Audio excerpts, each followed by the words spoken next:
Hello everyone, আসসালামু আলাইকুম। সবাই কেমন আছেন? আশা করি সবাই ভালো আছি। তো আজকে আমি বাসায় এমন একটা রেসিপি বানাইছি যে আমার বাপের জন্ম আমি রেসিপি কোনোদিন বানাই নাই। ছোটো ছোটো যে গোটা গোটা পেঁয়াজ হয়, গোটা গোটা রসুন আর গোটা গোটা রসুনের কুচ দিয়ে এমন একটা ভাজি করছি যে আজকে বাসার সবাই একদম চেটে পুটে খায়, এক বেলায় শেষ করে ফেলেছে। এত মজা হয়েছে, তাই ভাবলাম রেসিপিটা যদি আপনাদের শেয়ার না করি তাহলে আমার ভিডিওটা আবার আপনারা কীভাবে শেয়ার করবেন। তো আসেন আপনাদের সাথে রেসিপিটা শেয়ার করে। আর কী বলবো, গরম ভাতের সাথে খাইতে যে কী লাগছে, মাছ মাংস খাইতে খাইতে মুখটা একদম পচে গেছে। তো চলেন রেসিপিতে চলে যাই। তো এই যে দেখতে পাচ্ছেন এখানে আমি একটা কড়াই বহা দিচ্ছি। তো পুরানো স্মরণ একটা কড়াই নিচ্ছি, আর এই যে তেলের যে দেখতেছেন তেলের পরিমাণ একটু বেশি লাগবে, কারণ এই ভাজিটা করতে গেলে তেলটা একটু বেশি হয়, বেশি না হলে ভালো লাগে না। এখানে যে আমি কতগুলো রসুন কুচি করে রাখছেন, রসুন কুচি দিলাম, কতগুলো পেঁয়াজ কুচি দিলাম, কারণ পেঁয়াজের আর রসুনের উপরে কিন্তু এই রান্নাটা হয়। তো এই যে দেখেন সুন্দর করে পেঁয়াজ রসুনটা একটু হালকা ভাজে নিলাম। তো এখানে যে দেখো কিছু কাঁচামরিচও দিয়ে দিয়েছি, তো কাঁচামরিচটা দেওয়ার মনে ছিল না, তো এখন কিছু কাঁচামরিচ। আর এই যে হচ্ছে শুটকি, এটা হচ্ছে লইট্টা শুটকি। তো এই লইট্টা শুটকিটা আমি ভালো করে গরম পানিতে ধুয়ে পরিষ্কার করে সাদা জগা চকচকা করে রাখছি, যে এখন পেঁয়াজের সাথে দিয়ে দিলাম। আর আজকে মূলত আমি লইট্টা শুটকি ভাজিটাই করুম।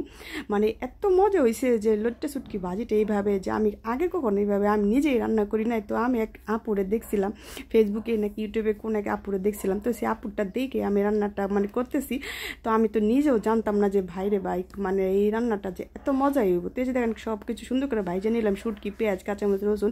তারপর এখানে যে আমি হলুদ মরিচ গুঁড়া দিয়ে দিলাম, তো গুঁড়া দিয়ে একটু সুন্দর করে আবার ভাইজা নিতেছি। তো ভাইজা নিয়ে তারপরে আবার যেখানে একটু কষানোর জন্য পানি দিয়ে দিতেছি। তো সুন্দর করে একটু পানি দিয়ে ভালো করে যেটা সুন্দর করে কষায় নেব। তো যে দেখো সুন্দরভাবে এই যে কষা কষা হয়ে গেছে। এখন আমি এর মধ্যে এই যে দেখেন কিতেই এই যে আমি গোটা গোটা ছোট ছোট যে পেঁয়াজগুলো থাকে, পেঁয়াজ আর গোটা গোটে যে রসুনের কুচ, তো এইভাবে দিয়া কখন কি শুটকি ভাজি আপনারা খাইছেন? সত্যি করে বলে যাবেন আমার ভিডিওটা যারা যারা দেখবেন, যেভাবে খাইছেন কিনা। খাইয়া থাকলে অবশ্যই একটা কমেন্ট করে যাবেন। আর যদি আমার এই রান্নার রেসিপিটা ভালো লাগে অবশ্যই একটা শেয়ার করে দিবেন, কারণ আমি নিজে রান্না করে খাইয়া যে জিনিস দেখি যে খুবই স্বাদ হয়, খুবই মজা লাগে, তো সেই রেসিপিটাই কিন্তু আমি আপনাদের সাথে শেয়ার করি। তো এই যে দেখেন সব কিছু সুন্দরভাবে কষাই, যে আবার একটু পানি দিয়ে দিলাম। তো এইখানে পানিটা দিয়ে দিছি যাতে পেঁয়াজ সুন্দরভাবে সেদ্ধ হচ্ছে, ঢাকলা দিয়ে চলেন রান্নাটা করে নেই।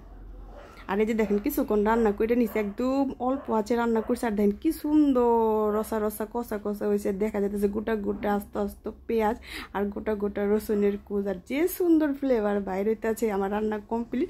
তো চলেন আমি তাড়াতাড়ি করে আপনি করে নামায় দেখাই ফাইনাল লুকটা কেমন হয়েছে। আর এইরকম একটা রেসিপি হইলে বিশ্বাস করেন গরম ভাতের সাথে মনে হয় না আপনার আর মাছ মাংস কিছু লাগবে। এই একটা রেসিপি দিয়ে আপনি এক বাসন এক প্লেট একদম পেট ভরে ভাত খাইতে পারবেন। ওহ, দেখতে যে লোভনীয় হয়েছে, খাইতেও কিন্তু সেই লেভেলের হয়েছে। তো যারা আমার কাছে বন্ধু বান্ধব আছেন অবশ্যই রেসিপিটা ট্রাই করবেন। সবাই ভালো থাকেন, সুস্থ থাকেন, আল্লাহ হাফেজ।